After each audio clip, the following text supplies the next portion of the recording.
दोस्तों, आज की गौतम बुद्ध कहानी के माध्यम से हम आपको बताएंगे कि बुद्ध के नजरिए से हमारे जीवन का मूल्य क्या है। हम में से बहुत से लोग अपनी जिंदगी की कीमत नहीं समझते और ऐसी चीजों में अपनी जिंदगी बर्बाद कर देते हैं जिससे हमें ही नुकसान होता है। कुछ लोग शराब के पीछे, कुछ लड़कियों के पीछे और कुछ पैसों के पीछे अपना पूरा जीवन बर्बाद कर देते हैं। आज की बुद्ध कथा के माध्यम से आपको पता चलेगा कि हमारा जीवन कितना अनमोल है और हमें अपना यह अनमोल जीवन कैसे जीना चाहिए। एक समय की बात है, गौतम बुद्ध अपने शिष्यों को जीवन से जुड़ी अच्छी और बुरी बातों का ज्ञान दे रहे थे। सभी शिष्य बड़े ध्यान से उनकी बात सुन रहे थे। उन सभी में एक शिष्य ऐसा भी था जिसे प्रश्न पूछने की आदत थी।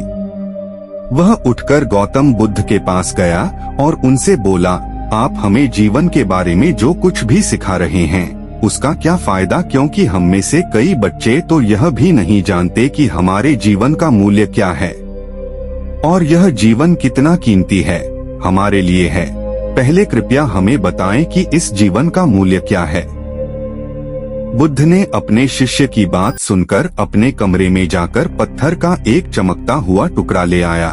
मैं तुम्हें इस जीवन का मूल्य तब बताऊंगा जब तुम्हें इस पत्थर का सही मूल्य पता चलेगा, उन्होंने कहा और टुकड़ा अपने शिष्य को दे दिया।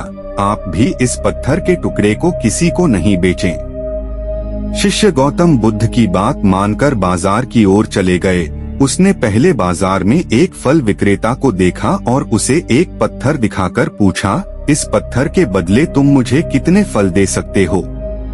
फल विक्रेता ने कहा, यह पत्थर कोई खास नहीं है, लेकिन फिर भी मैं तुम्हें इसके बदले में 10 केले दे सकता हूँ। वह शिष्य उस पत्थर को लेकर आगे बढ़ गया। तभी उनकी मुलाकात एक सब्जी बेचने वाले से हुई। शिष्य ने सब्जी विक्रेता से पत्थर की कीमत पूछी। इस पत्थर की कीमत के बदले मैं तुम्हें अधिक से अधिक सब्जियों से भरा एक थैला दे सकता हूँ। सब्जी विक्रेता ने पत्थर को ध्यान से देखा। उस पत्थर को लेकर शिष्य एक सोने के व्यापारी के पास गया। पत्थर के उस टुकड़े की चमक देखते ही सुनार ने उसकी कीमत 100 सोने के सिक्के लगा दी। जब शिष्य ने टुकड़ा बेचने से इनकार कर दिया तो सुनार बदले में 200 सोने के सिक्के देने पर सहमत हो गया, लेकिन शिष्य ने वह पत्थर नहीं बेचा। इसके बाद शिष्य एक हीरे के व्यापारी के पास गया और पत्थर का टुकड़ा उसके सामने रख दिया।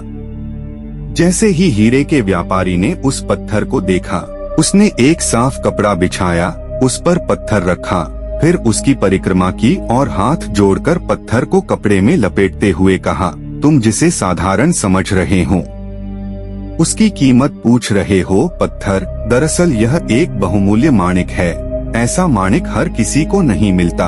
अगर मैं अपना सब कुछ बेच भी दूं तो भी मैं उसकी कीमत नहीं चुका सकता। उस व्यापारी की बातें सुनकर शिष्य आश्चर्यचकित रह गया। वह भागता हुआ सीधा बुद्ध के पास आया और बाजार में जो कुछ भी हुआ उसे बताया। उसकी आश्चर्यचकित बातें सुनकर गौतम बुद्ध बोले, तुम्हारे प्रश्न का उत्तर इस माणिक के मूल्य में ही छिपा है। हमारा जीवन भी एक माणिक है। माणिक की तरह यह भी अनमोल है, लेकिन हम इस बात को हमेशा नजरअंदाज कर देते हैं और अपने जीवन की कीमत नहीं समझते हैं।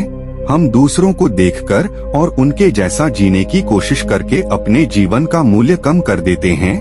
हम सोचते हैं कि हमारे जीवन का मूल्य वही है जो दूसरे हमें बताते हैं, लेकिन हमेशा याद रखें कि दूसरा व्यक्ति आपको अपनी स्थिति, बुद्धि और समझ के अनुसार महत्व देता है। जीवन केवल एक बार मिलता है, इसलिए इसे बर्बाद मत करो। अपने जीवन को उतना ही मूल्यवान समझें जितना आप अपने बैंक में मौजूद पैसों को मानते हैं। आज के समय में लोग प्यार, पैसा और दिखावा जैसी चीजों को अपनी जान से भी ज्यादा कीमती मानते हैं। लोग प्यार की वजह से आत्महत्या कर लेते हैं। पैसे के नाम पर वो ऐसे काम करने लगते हैं जिससे उनकी जिंदगी बर्बाद हो जाती है। नाम कमाने के नाम पर वो गलत काम करने लगते हैं। हमेशा याद रखें कि दिखावा करना जरूरी नहीं है। प्यार दोबारा पाया जा सकता है, पैसा दोबारा कमाया जा सकता है। लेकिन जिंदगी दोबारा नहीं पाई जा सकती, इसलिए अपना अनमोल जीवन अच्छे से जिए, हर सेकंड का आनंद ले। कभी यह मत सोचो कि तुम इस दुनिया में किसी काम के नहीं हो, यह कभी मत सोचो कि तुम्हारा जीवन निरर्थक है। तुम्हारे होने या न होने से कोई फर्क नहीं पड़ता। जब भी आपके मन में ऐसे नकारात्मक विचार आए, तो बस खुद को याद दिलाएं कि जीवन एक रत्न है और यह अमूल्य है।